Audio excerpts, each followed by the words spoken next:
Oh man.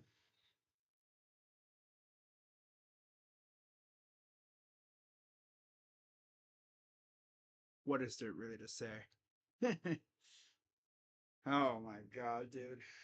Oh, brother. Oh, brother, brother, brother.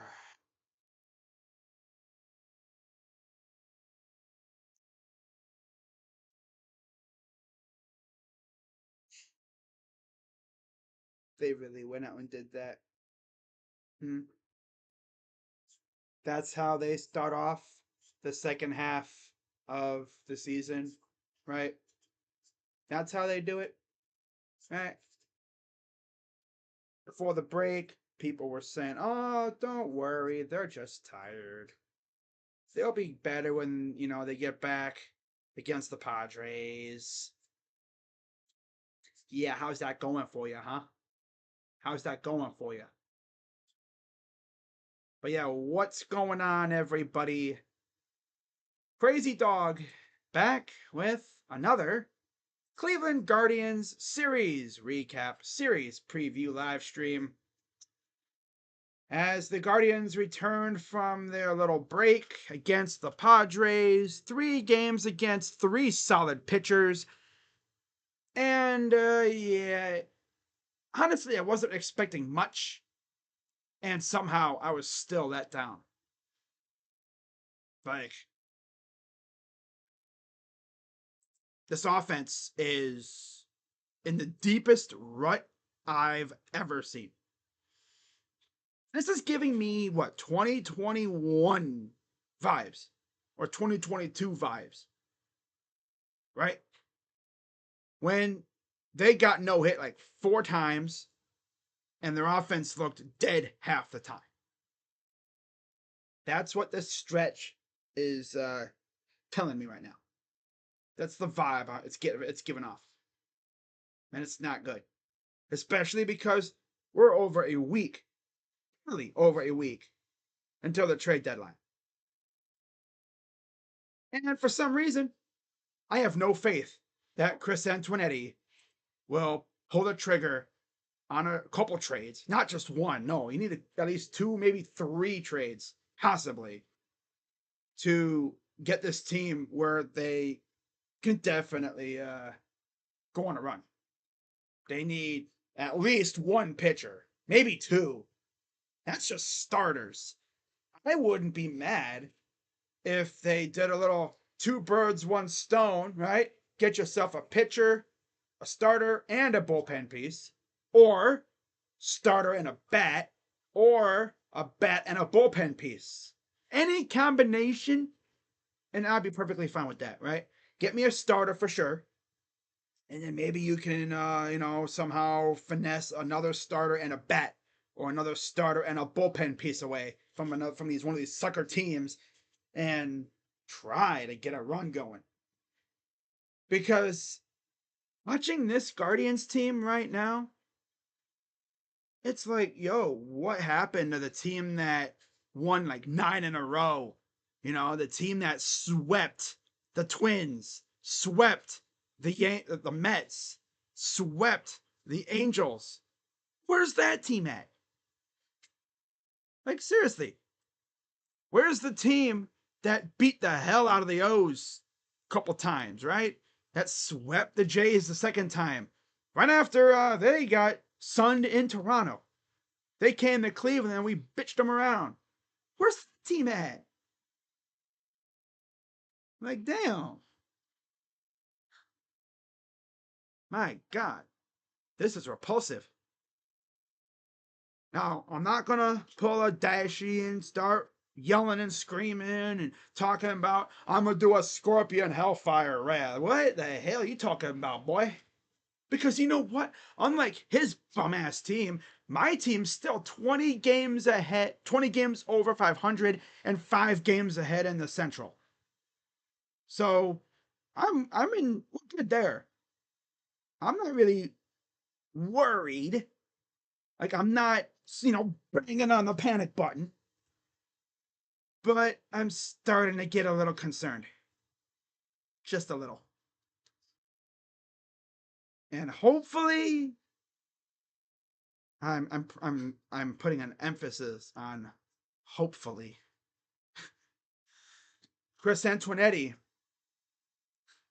like wakes up from whatever slumber he's in, bro. Like, where you at, dude? Like, you're sitting here watching your team go out and crap the bed. We have won 3 games. 3 games in the last week or so. Couple weeks. Yep. We smacked around Kenta Maeda, right? We beat the Rays one time. And of course, that 1-4-2 win was sandwiched between not one, but 2-0 defeats against Taj Bradley and Ryan Pepio. We beat Eflin, though. Couldn't beat Bradley or Pepio.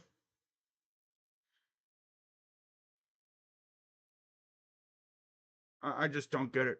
The calendar turned to July, and this team just turned to ass. Like, damn, if that's the case, I need August to get here pronto. Damn. I mean, this team was top tier in May. I need the May Guardians to get their butts back here right now. You know what I'm saying? I need like the mid to late May Guardians to get their butt back here again. The team that took 2 of 3 against Texas and scored 14 runs in 2 games. In fact, I need the Guardians that scored 20. Ow! Ooh, I hit my hand. God, that would be my luck to freaking smack my hand so hard I hurt myself. I need the Guardians team that scored 21 runs in 3 games. And then they get shut out by Texas in that last game of that little road trip. We'd do that too, right? You lighten up the scoreboard, and then you put up a goose, an egg against freaking Sonny. I said Sonny Gray. No, John Gray. I said Sonny. And then they responded by bitching the Twins, bitching the Mets, sunning the Angels. Like, damn.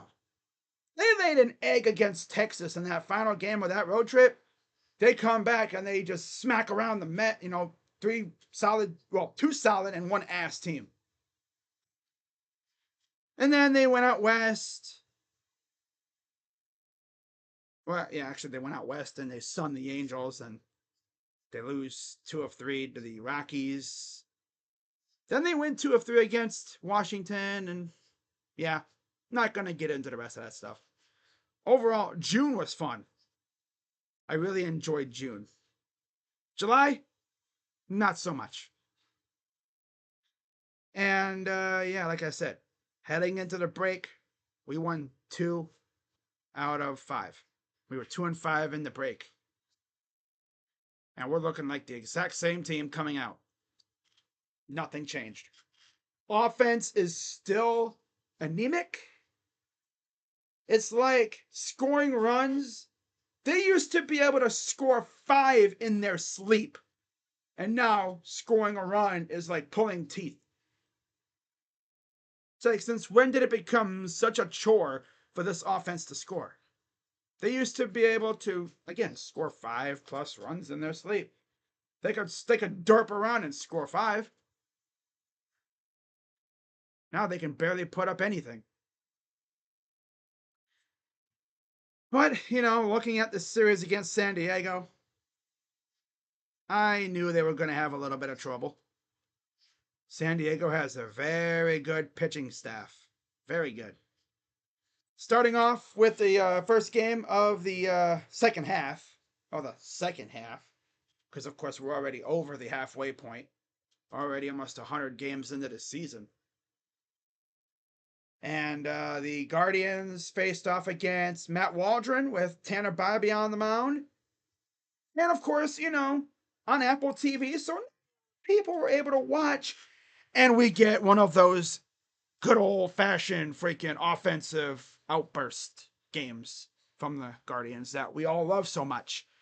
Although, at first, it looked like it was one of those old-style, classic West Coast, like old Western freaking shoot standoff, you know, duel, pitchers duel kind of games between Bybee and Waldron.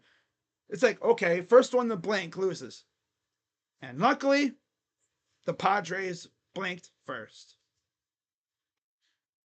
As in the bottom of the fifth, Daniel Schneemann, RBI double, gave us our first run on the board.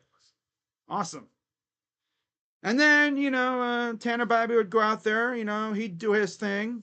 Unfortunately, he couldn't go deep into the game because pitch count. And it appears the book is out on Tanner. You know how you stop him? Run his pitch count up. Yep, work counts. Don't just stand there like we do with the bat on our shoulder watching a pitch go right down the dong, right? Right down the dick. Right down the middle. Hey, look at that ball. That's a nice ball. No, they fight off pitches. They foul them off. Heck, maybe, they derp in a base hit. I don't know. But Tanner fought. And, he did have a rough first inning. But, hey, another outing where he didn't give up a run in the first inning. Good stuff. Progress. I believe that's now 2 outings in a row where he did not give up a run in the first inning. That's good. Yep. It was good, right? 5 2/3 innings, 2 hit, shutout, 3 walks.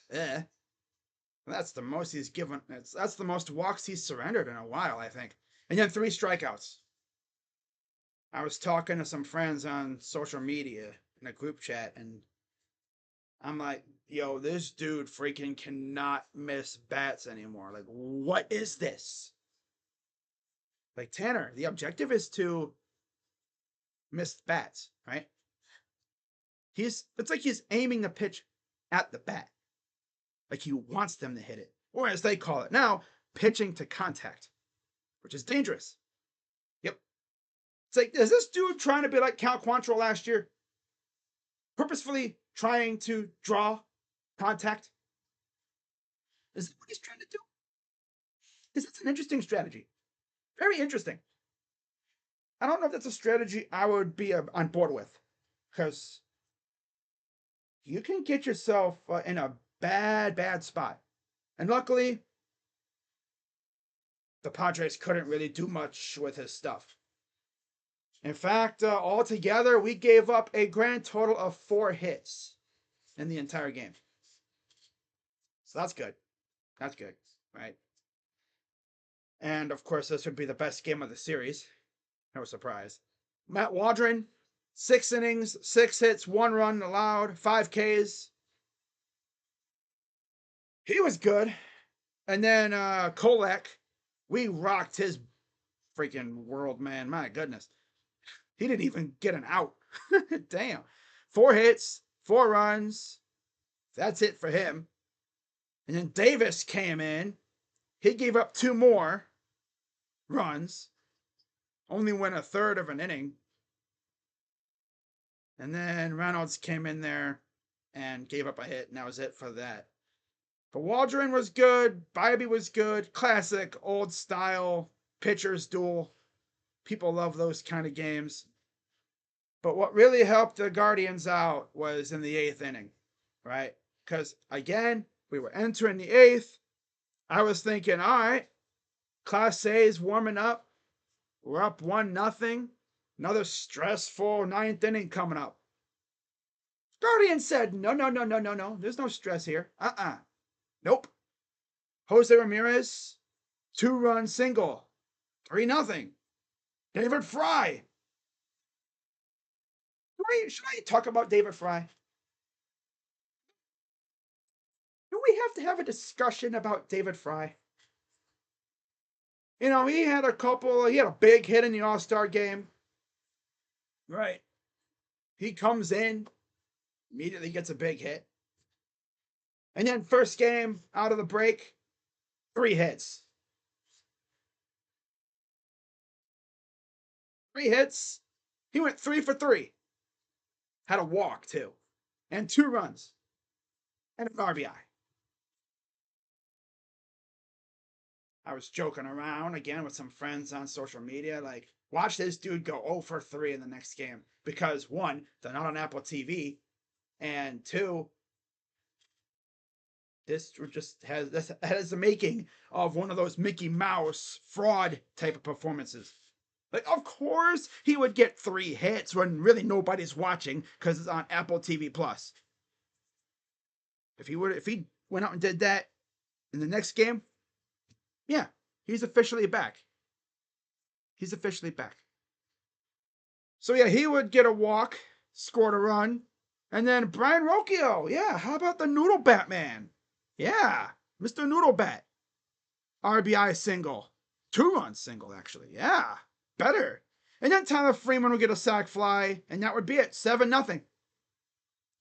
The win went to Tanner Bybee. He's now 8-4, 3.58 ERA. Matt Waldron fell to 5-9 with a 3.59 ERA. Okay, cool. Feeling good, right? Looking forward to the second game of the series. And then I saw Dylan Cease was on the mound, and I was like, okay. I'm not looking forward to this at all. And sure enough, as expected, Dylan Cease went out there and he essentially twisted us into a pretzel. 1 freaking hit the entire game. That's all we got. 1 hit. I mean, I know Dylan's good, but damn, man. 1 hit? And it was a triple.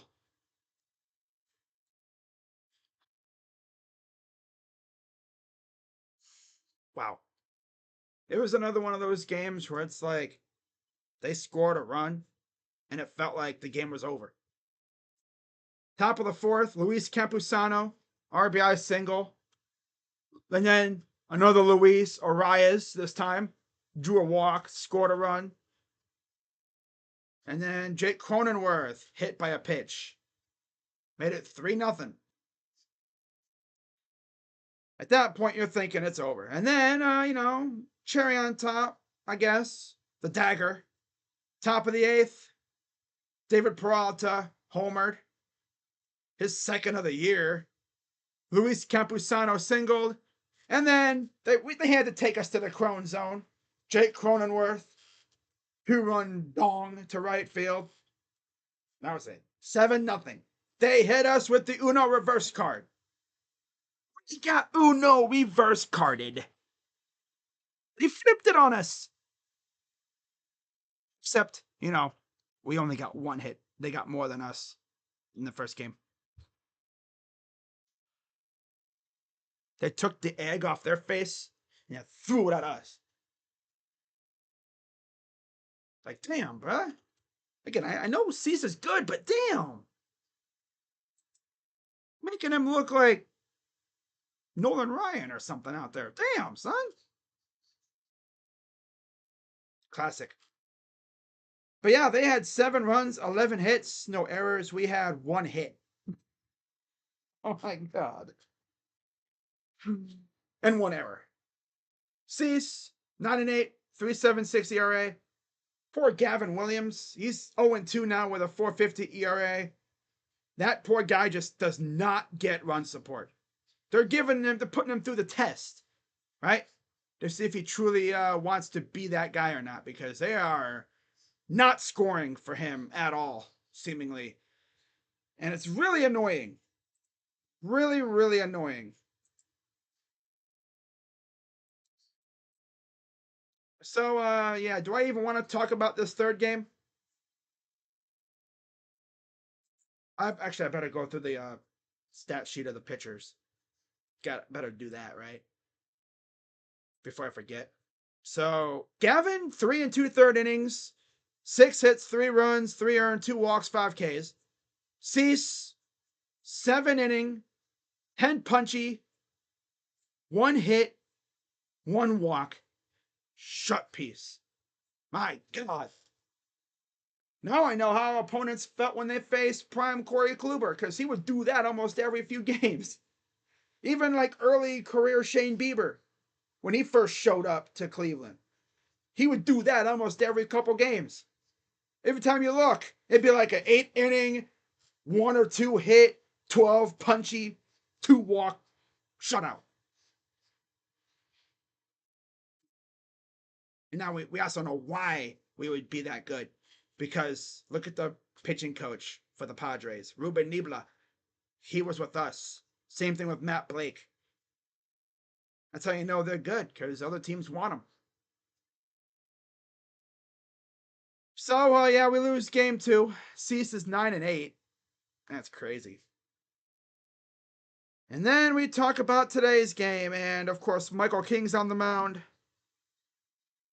And we had Ben Lively. Yep. And again, offense sleeping. They scored 6 runs in that first game. Nothing close since. Like the offense just vanished. And yeah, Michael King went out and shoved.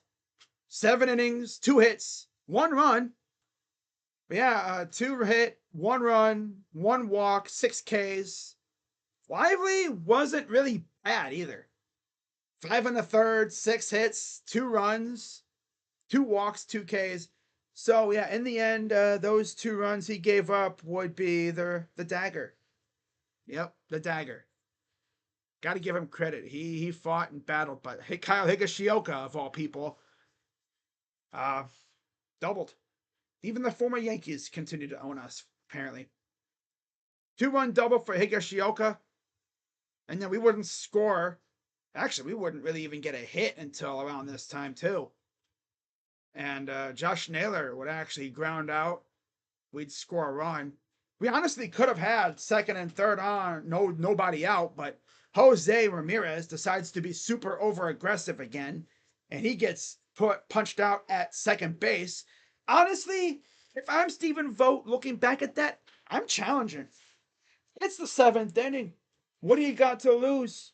Yeah, if you lose the challenge, whatever. But if you win the challenge, 2 on, nobody out, Josh Naylor at the dish.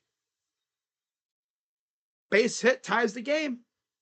Think about it. Think about it. What's there to lose? Right? Oh no, I lost a challenge. It's the 7th inning. Your offense has been dead all game. You have a chance to possibly tie the game. Second and third, nobody out. Hit by Naylor ties the game. But people are going to say, well, maybe Jose should have stayed at first. Yeah, first. But you do know Josh Naylor, right? And his tendency to ground to second base, which is pretty much what he did right after the challenge. He grounded out to second base.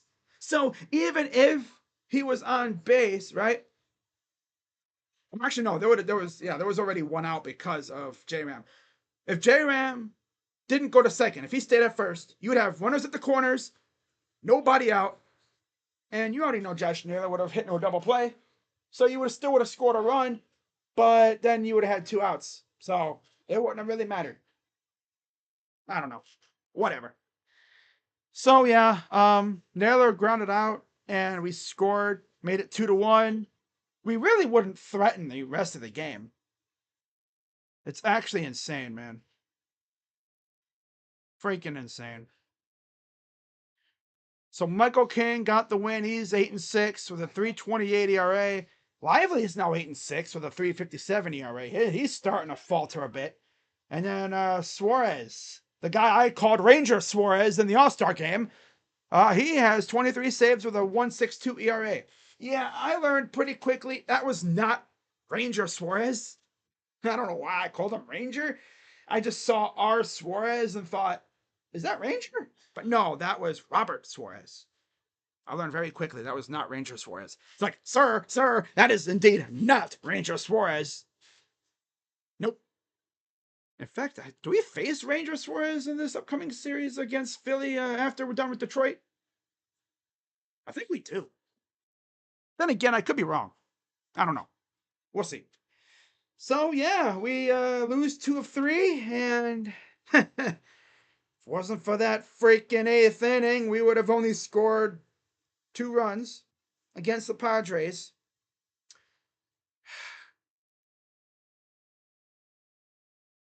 Feeble. That is the key word, right? If I was Pee Wee Herman, my word of the day would be feeble. The Krieger word. You say feeble and all these horns start going off. Streamers come falling out of the sky. Oh boy. So, what's the chat saying? All right, Reds got swept. Yes, they did. And of course, you think we're in a bad spot. There's teams that are having it much worse than us right now. Right? There are many teams out there that would kill to be in our spot. No, again, am I going to come out here throwing things, raging like Dashi does? Oh, why? Because unlike his bum ass team, like I said earlier, unlike his bum ass team, we're in first place. We're still 5 games ahead. The damn Twins, they're over here derping as hard as we are. It's actually hilarious how derpy the Twins are right now. They had a chance to possibly be within like 2 games. They can't freaking win like us.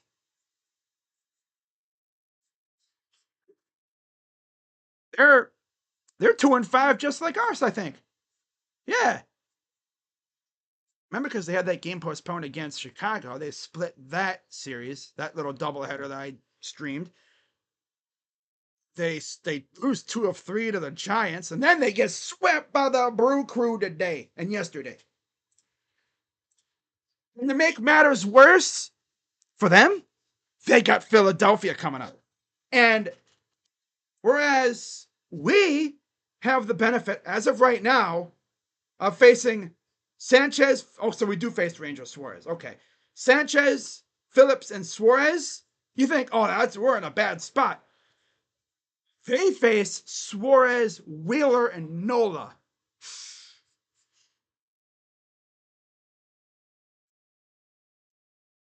Man, oh man. If the Guardians can just get serious for one freaking series, serious series, we could build our lead back up. You win one of these 2 games coming up against Detroit, because you have freaking Cookie and right now Harry, because of course they DFA'd Spencer Howard. Yeah, Spencer Howard, freaking bum ass. I don't know why we even paid. I think we paid like $1 for him, but he stinks. So yeah, he's gone now. So most likely it'll be Curry starting. I think on Tuesday. Yep, it'll be Curry on Tuesday against Detroit. And lucky us, we face Scooball tomorrow. Yay. And then probably a bullpen or somebody new coming up on Tuesday, because Reese Olson just went on the injured list. Carrasco, Scooball tomorrow. Yay! But hey guys, guess what? We get a cinema matchup. Bybee and Flaherty on Wednesday. And then we face Flaherty literally a week later on Monday, the 29th, the day before the deadline. And then on deadline day, we got Gav on the mound. You know what would make me happy? If Gav goes out there and shoves like we know he can, and then right after the game ends, boom, Guardians trade for Randy Arozarena. Or insert cool player here. Randy Arozarena, Luis Robert, or maybe a pitcher, Jack Flaherty. Heck, you know what? Do what the Red Sox did with Nathan Eovaldi. Trade for him before his start against you. He can't beat you if he's on your team. He's going to be in town. Just walk over to the dugout. Say, hey, Jack. Like, hey, Jack, get over here. Come here. Gotta talk to you. You're a Guardian now. Get over in the dugout. We're not stupid. You can't beat us if you're on our team. And by the way, you're starting on Wednesday too. We're moving Bobby back a day. Nah, that'd be funny. Imagine if we did that. Oh my God. And by the way, the Red Sox actually did that. They traded for, I believe they traded for Nathan Eovaldi before his start against them. That would be savage, but yeah, we're not about that life. We're not going to do that. No. I didn't even have expectations heading into the deadline. Because there has been zero news, no rumors at all. I know this organization is very tight-lipped. Nothing usually comes out until it actually happens. But I have no faith that they're going to make moves. This is a team that notoriously holds on to their prospects like they're gold or something, like they're prized possessions. Like, you don't know how a prospect's going to pan out, right? I mean, people wanted us to hang on to Francisco Mejia. Look what happened. We traded him for Brad Hand. What's Mejia doing right now? Where's Francisco Mejia at, huh? I don't know. Somewhere being, I guess, I think he's a free agent. So, yeah. Now, let's see what the chat's saying here. Oh, man. I'm going to Canada. Wow, Jacob. Watch us win when you're in Canada. Luckily, the Twins got swept. Yep. What's up, Eric? Eric. 20-10-2 in series so far. 31-13 at home. 12-10 against the NLD division. Yep. Brian Rokichok. I call him Slokio. Felt like a no-hitter, and I might well call a no-hitter because the Padres both hands straight took care of business. Pump you up to let you down, Cleveland style. Typical Cleveland collapse. Keep spending your money, dummies. Offense, what is that? 52-50. Wow. Isaac Okoro. Detroit will win the series. Why do the big hitters on the Tribe not like to take walks? I don't know. That's something you should maybe ask them. Call them up and ask them. Why don't you take walks anymore? 2 out of 4. Get to 4-0 or 3-1 because they definitely can't afford to lose another series. Nope. Carrasco needs to go. Taylor Ward. Man, if we trade for Taylor Ward, I would be so happy.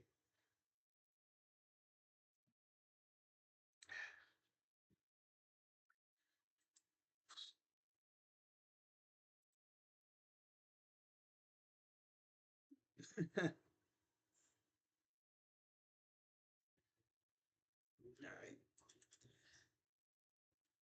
I mean, there's really nothing else to talk about in regards to that series against San Diego.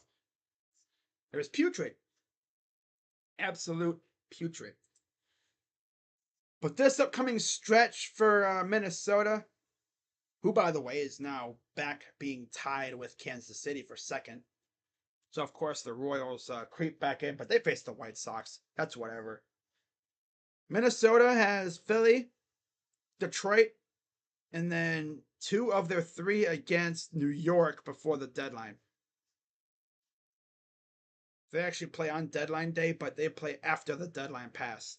The Guardians and Tigers play on the 30th, but that's before the deadline. They're the only game before the deadline for some reason. I don't know why they did that, but they did. And then after the deadline, they have, of course, 3 against the Sox, the White Sox, that is. 3 against the Cubs. Then they come home to face us, Kansas City, and 7-game little homestand. And then they have Texas, San Diego, St. Louis. Wow. That'll take them into the end of August. And then they have Atlanta. So it ain't going to be easy for them either. That's for sure. What I just need is I need this team to get hot again, man. I need the offense to start clicking. I get it. 162 games. You're not going to be buzzing the entire season. You're going to go through slumps and, it's peaks and valleys. You knew a slump was probably going to happen for a lot of these guys. But, God, I did not expect this. Hope they can snap out of it. Hope they can snap out of it. Tampa Bay Rays is going to blow it up now, especially after beating the Yankees.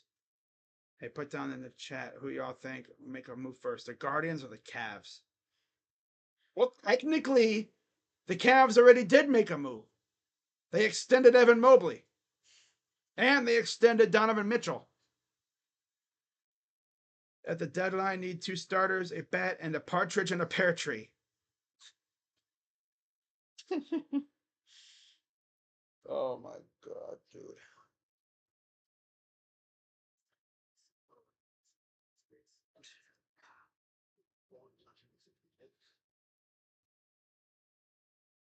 What I can't wait for? Me to get unreasonably mad at the Guardians on deadline day when 6:30 p.m. passes and I end my trade deadline stream with JB Taylor only to have nothing happen for the Guardians.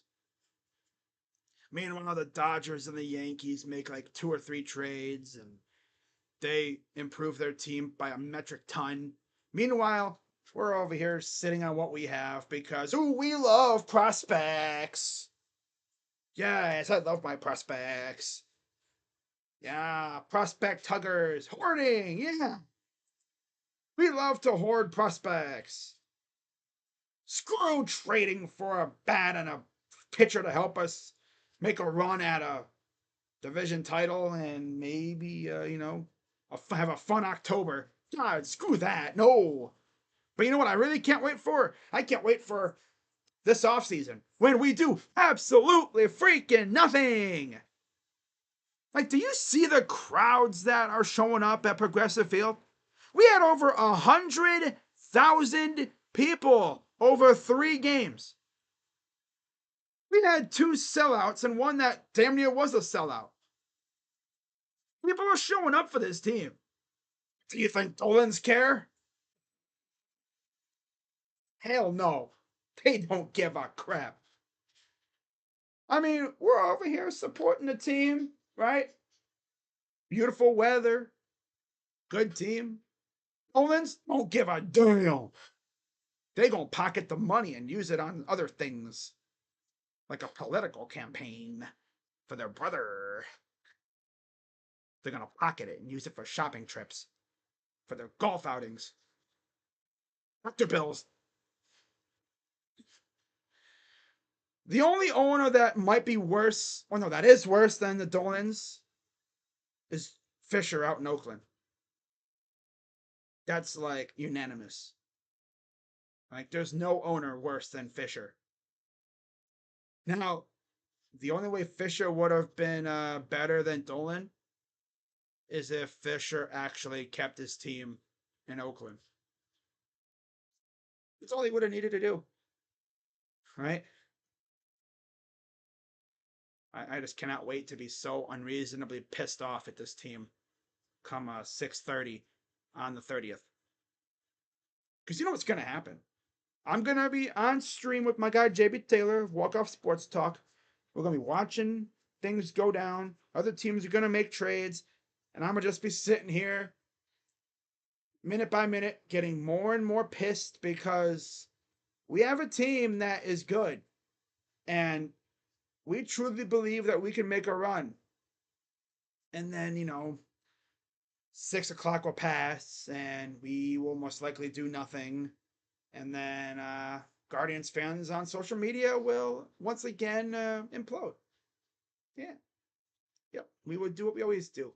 Talk about Guardians did nothing at the deadline and the ownership doesn't really care about the team, which it's pretty clear. If they don't do anything at the deadline, they don't care. They'll talk about, oh yeah, we weren't good enough or something. We like prospects. Now, I could understand the last couple years because the team was mid. They were meddling. They were They were like flirting with 500. We're 20 games over. Like, how much better do you need to be to make a move? If anything, this freaking slump or funk that we're in should increase the urgency to make a move. Oh, but the Twins are stinking. So what? You need the Twins to go on a hot streak to make a move? Put a little pressure on you? Is that what needs to happen? God. But we'll see what happens over this next week or so. But I'll tell you what, also, you know what also will make me mad? If I see the Twins and Kansas City, who already made a trade, by the way. It was a small one, but they already made a trade. If I see the Twins and Kansas City make trades to improve their roster and try to make a run while we're sitting here on our hands doing diddly squat, whittling our thumbs, like, wow, the second and third place teams in our division are making moves. Meanwhile, the division leaders doing diddly squat. Yeah, it makes a lot of sense. Whole lot of sense. Mm-hmm. Whole lot of sense. Yeah. They don't care about fans, just filling seats. Well, Brennan out here swinging at garbage a foot off the plate. So pathetic. I'm ready to put Ari Ass back in the lineup. Ugh. I mean, honestly, Will Brennan stunk in his last rehab game, too. The last game he had before he was called back up, he looked like ass, I heard, too. He stinks now. He was actually really good for a while, and then he got hurt. As is usual. Reminds me of Tyler Naquin, right? Tyler Naquin would be kind of then he'd get hot, then he'd get hurt, he'd come back, he'd stink, he'd get hot, get hurt, come back, stink. It's like a pattern. It's like a pattern for these like middle tier players on our team. They get hot, get hurt, come back, stink. Right? Get hot, get hurt, come back, stink. Get hot, get hurt, come back, stink. Well, damn, Duran. Wow. 2 batters into the game, already taking Paxton deep. Wow. And again, the Dodgers are probably going to be aggressive at the deadline. They need to be. I've talked about already how injured they are. They're going to be getting players back, but that's not an excuse. They're still going to make trades, I bet.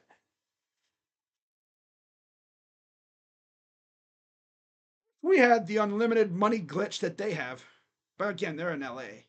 LA in itself is like an unlimited money glitch when it comes to sports. Really makes me wonder, what if Dan Gilbert owned the Guardians? I always wonder, if Dan Gilbert owned the Guardians, we would have extended all of our good players. He wouldn't be afraid to sign good players either. In fact, he is very aggressive when he knows the team is good. He would immediately allow Chris Antonetti to go shopping. He wouldn't have any problem at all, no matter what contract, right? Where do you even start fixing this team? What would I do? Well, I would look at the pitching staff, and I would immediately run to the toilet to vomit, because after the top 2, it's a whole lot of garbage. Like, we're out here relying on Cookie Carrasco's old withered self, who honestly has been pitching much better as of late, especially ever since they made Austin Hedges his catcher. And I would definitely look at a starter or 2, right? And I would maybe add a beast to the bullpen just for added depth. Doesn't have to be a big name, just someone that can add some depth to it. That's not really a need though. Our bullpen's solid. And then I would call up Kyle Manzardo, have him platoon with Josh Naylor, maybe play Naylor more DH. Bring up, or no, not bring up, but play John Kenzie more.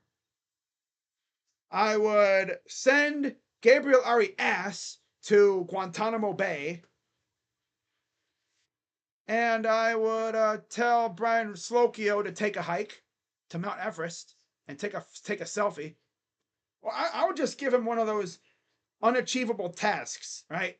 When you want someone to leave for a long time, you give them like a task, like, hey, go find Bigfoot. Oh man. Right, go find Bigfoot. Just go search for the Loch Ness monster. Right? Go solve the mystery of how the hell you got in the MLB. Because we have no idea how the heck you even got here either. And then in the midst of that, you go out and you maybe call up Juan Brito or something. Just add some juice to this lineup. And maybe you also trade for a bat too. That's what I would do. But I'm not the manager. Thank God. I would have been fired after a day if I was the manager. Ah, well. Now, with that being said, let's talk about this upcoming series, because I swear I could talk like this for an hour. I mean, we're 46 minutes in, and I've barely talked about the series coming up. So, looking at the series coming up starting tomorrow, of course, like I said, it'll be Tarek Skubal versus Carlos Carrasco. This is the baseball version of the newest, I guess one of the newer memes on social media, hydrogen bomb versus coughing baby. Skubal, hydrogen bomb, Carrasco, coughing baby. That's the meme. Yep. Skubal is 10-3, 241 ERA, 140 Ks. Carrasco, on the other hand, 3-7, 502 ERA, 68 strikeouts. You look at their last two outings. Again, Cookie's been doing good. Not great.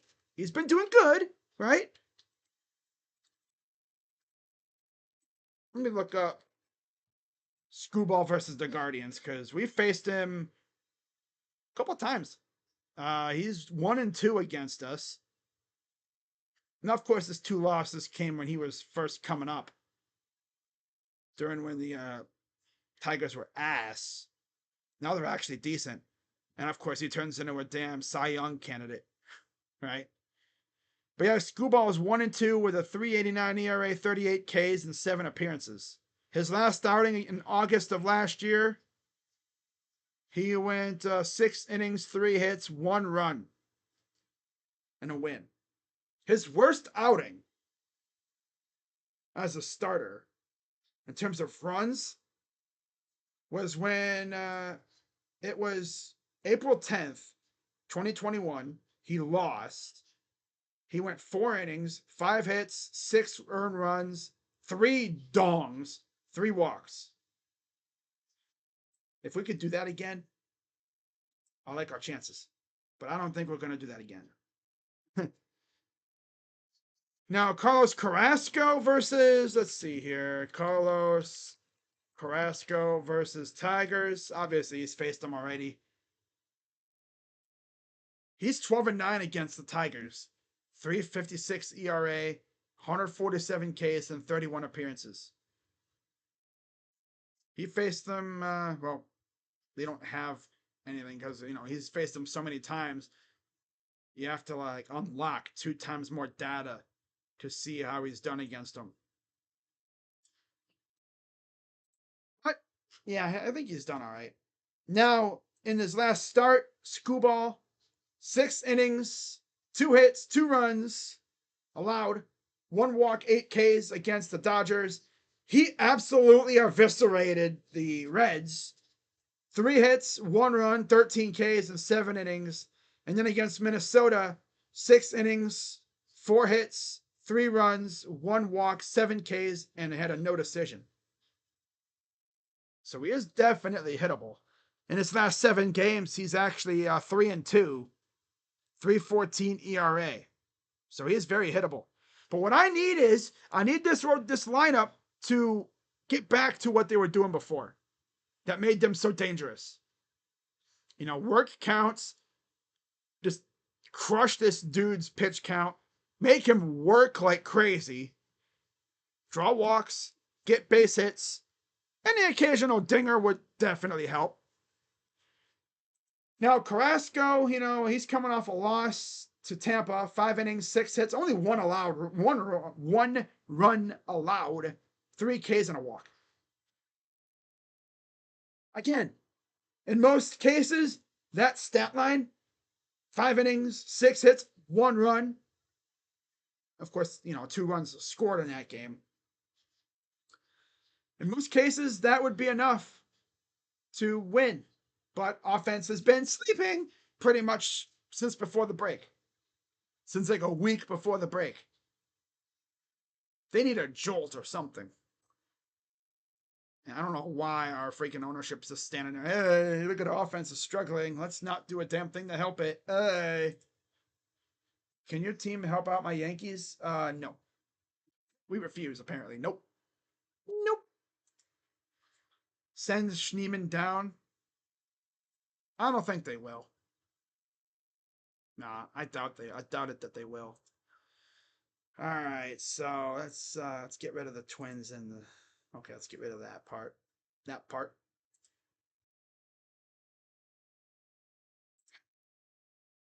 Wow. Now, against Screwball, dude, Jose Ramirez is batting .412 against Screwball in his career. 17 at bats. That's crazy. Wow. That's nuts. But then again, you got to figure Jose's been here the longest out of anybody on the team.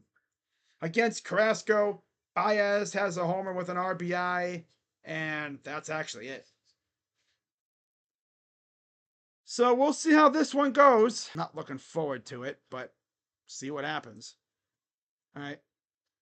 We'll see what happens. Hopefully, it's like one of those prepare for the worst, hope for the best. Maybe Screwball stinks because it seems like he's due for a stinky performance, and we go out there and shellac him one time.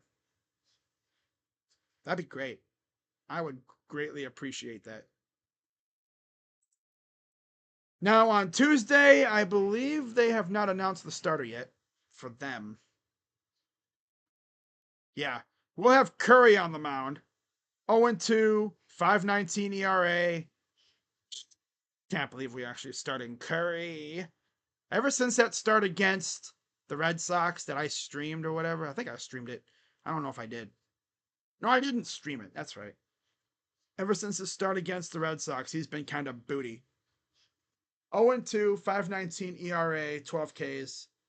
Against him, Riley Green has an RBI, Ibanez has 3 RBIs, and Carson Kelly has 2 RBIs. And that's it. And then Jack Flaherty. Yay.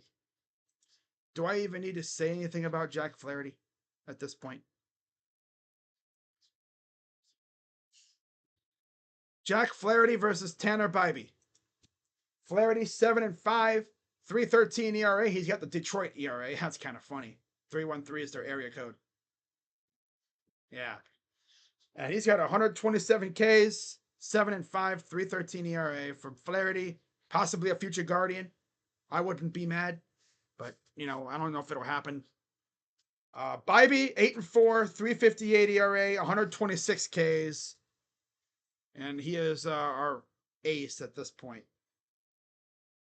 Flaherty against the Guardians. Bo Naylor has a homer with an RBI, and Brennan has an RBI. J-Ram has 2 homers with 3 RBIs against Flaherty. And then against Bybee, Baez has 2 RBIs. Green has an RBI. McKinstry has 2 RBIs. Urshela has an RBI. And then Veerling has a homer with 3 ribbies as well. And then I believe the final game will be Gavin Williams against. I don't know who it'll be. Because I know I heard Olsen just went on the IL. So I feel like one of those games would be a bullpen game. And the other one would be someone getting called up from their minor league team. But Gavin's 0-2 with a 4.50 ERA.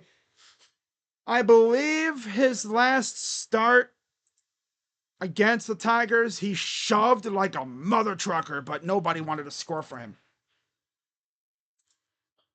But yeah, Flaherty and Bybee.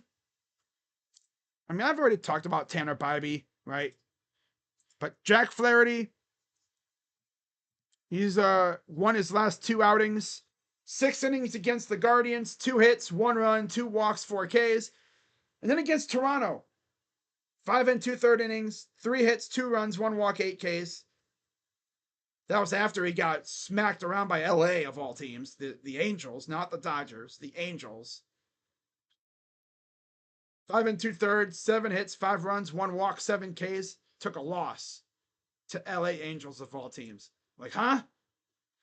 Tanner, he's 1-2 in his last 3. He got the only win against San Diego in a shut piece performance. 5 2/3, 2 hit, 3 K, 3 walk, shutout innings. Good stuff. And of course, he looked good against Detroit, but again, nobody wanted to score for him. And Freddie Freeman homered. Golly, man. Damn. Nice. Again, in that Detroit and San Francisco, in those 2 games, most of the runs he gave up were the beginning of the game. And then here we had to fight back. Lock back in. And he could be good. But I will say this, because people might say, is he like our ace, our straight up ace? Because if you notice, when I say him and ace, I put air quotes. Because comparing him to Shane Bieber, who was our bona fide ace, Tanner just hasn't hit that level yet. Nope, he hasn't hit that level. There was something about Shane Bieber, right? Or Corey Kluber. Those 2 were bona fide aces. Guys who could go out there and essentially do what Dylan Cease did to us, right? Go out there, shove for 7, 8 innings, and give up a couple hits. And the other team would be lucky to score a run. And they'd get like a dozen Ks. With Corey Kluber, that happened almost every outing for him. It was beautiful. It was beautiful. It was cinema. It was awesome. Thing is, I don't know if we're going to see Bieber in a Guardians uniform ever again. Personally, I would love to sign him to like a 2-year deal. Make it to where he can actually have a legit final free agency year, right? Give him a chance to show what he has. Because teams aren't going to sign him unless they do like what they've done, like with Giolito, sign like a 2-year deal, and then that's probably what will happen.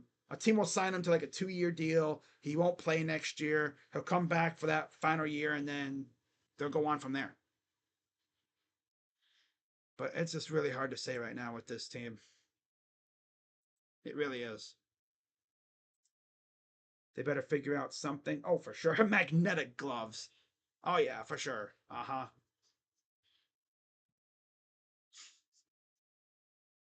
Curry is toast like McKenzie. McKenzie, I don't know what's up with him. He cannot get control at all. And it still kills me how they sent down Logan Allen after he had his best outing of the year. Like, of course they would do that. If you were going to send him down, you send him down after the O's game when he struggled. No, you send him down after his best outing of the year. Of course. They did that. So yeah, Gavin Williams, talk about struggling. Besides that game where he shoved but got no run support. Yeah. 5 1/3 innings, 4 hits, one walk, and 5 Ks against Detroit. He's struggled to go deep in the games because his pitch count and his control just all over the place. Oh, man. But see if he can reel it in against Detroit again. But against Gavin, of course, so they actually didn't touch him at all, which is insane. But dude's a dog, man. He'll fight through it. 0-2, 4.50 ERA, and 14 Ks for Gavin, by the way. And then, like I said, after that, that'll do it for that series. And then they have Ben Lively, Carlos Carrasco, and it might be Curry against Philly, but again, that would be another case of hydrogen bomb versus coughing baby. Except it'd be the Phillies offense against Curry. Yeah. Yeah. That would be a nightmare waiting to happen. All I'm going to say is this. Again, I'm going to keep pushing this. If July 30th comes and goes, 6 p.m., 6:30 p.m. comes and goes, and we don't trade for a starting pitcher, or at least one of them,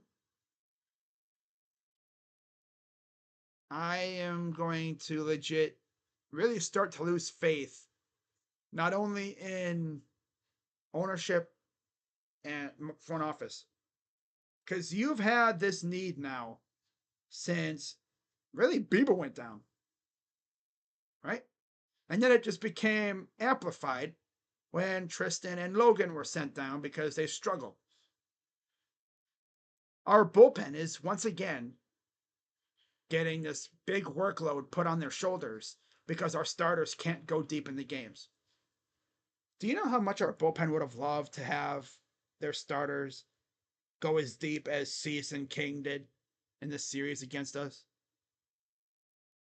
Man, I tell you what, if our bullpen had Cease and King going 7 innings at least, they'd be throwing a party in the dugout, in the bullpen. They'd be like, yeah, we get the light work, right? And then, of course, as a result of this hard work that essentially is being put on in front of them, this heavy workload, they're out there getting hurt now, right? And this bullpen was already down a guy because Trevor Stephan got hurt before the season really even started. So, not much else to say, really. All I will say is this. Get it together, rebound, lock in, and beat the hell out of the Tigers. Because, like I've said, and I'll keep saying it, the coaching. And don't let the deadline looming get in the back of your head. Pretend it's not even the deadline time yet. Right? In your head, think about how, maybe tell yourself it's like after the deadline or something. I don't know. Well, how about this? Think about you go out there and ball out, or we're not going to make a trade. I mean, we got fans out here meeting players, I guess, like doing a little meet and greet stuff, asking them about, hey, are we going to get Garrett Crochet? Are we going to get Garrett Crochet? Like, hey, how about this? How about you let them freaking focus on the game instead of having them focus on Garrett Crochet? Honestly, I'll believe a trade is happening when I see Passan or Rosenthal tweet about it. That's what I'm going to go with this next week or so. Yeah, that's what I'll say. I'll believe a trade is happening when Passan and Rosenthal tweet about it. I'll get excited when it actually happens.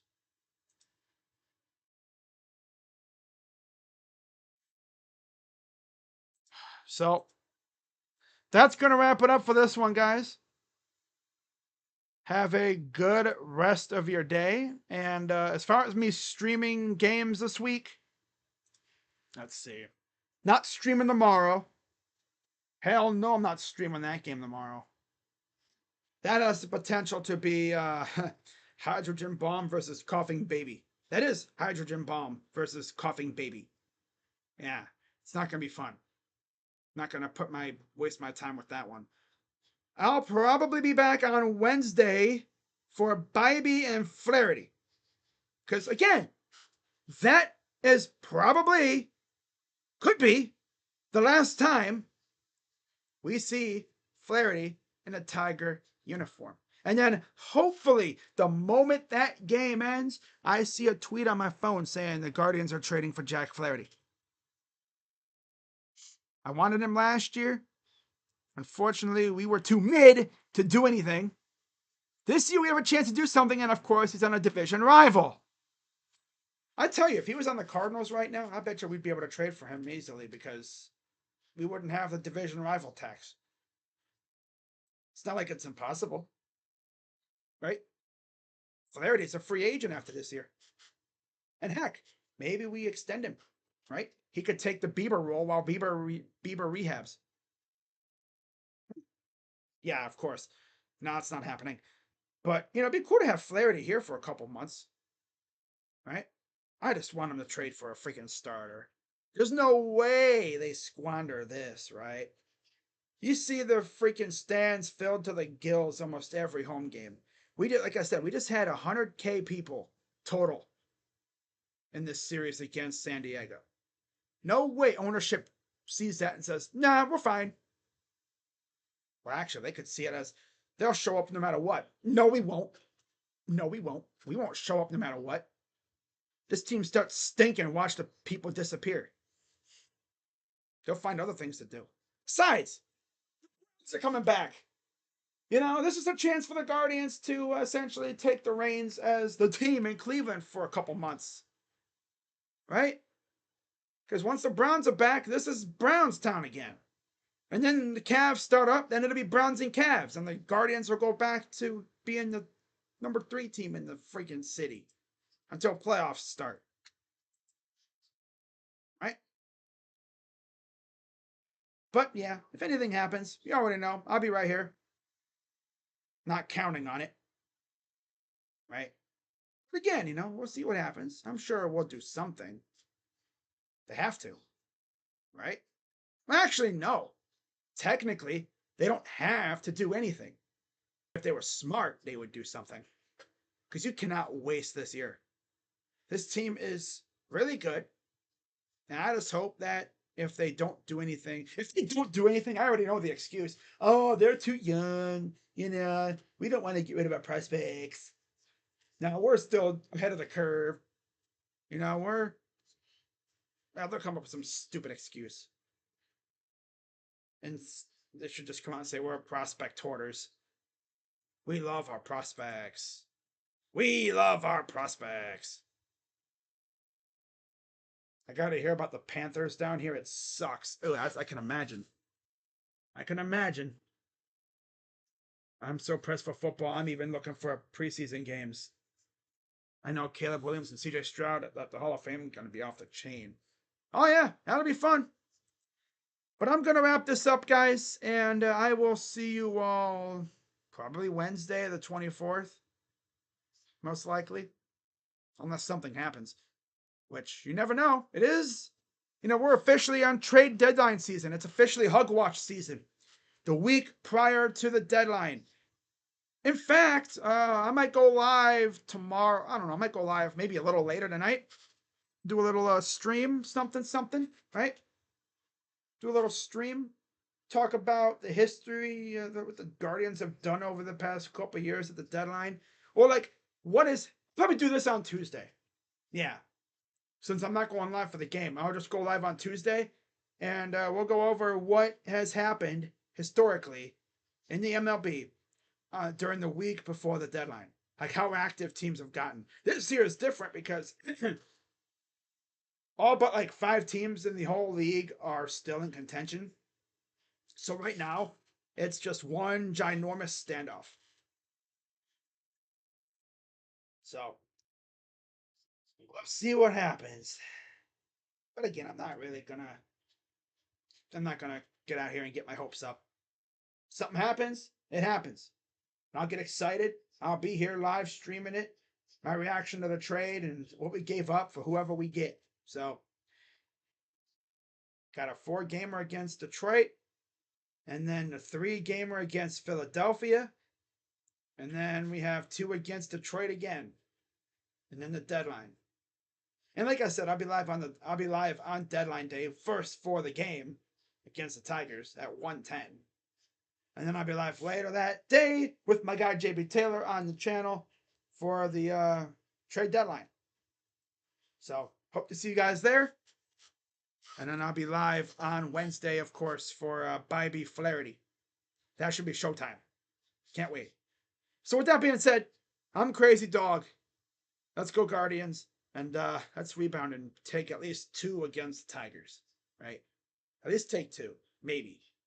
With that being said, I'll see you guys on Wednesday unless something happens. And don't be dumb. And see you guys later. Bye-bye. I really went over an hour. Damn near. I went well over an hour. Damn.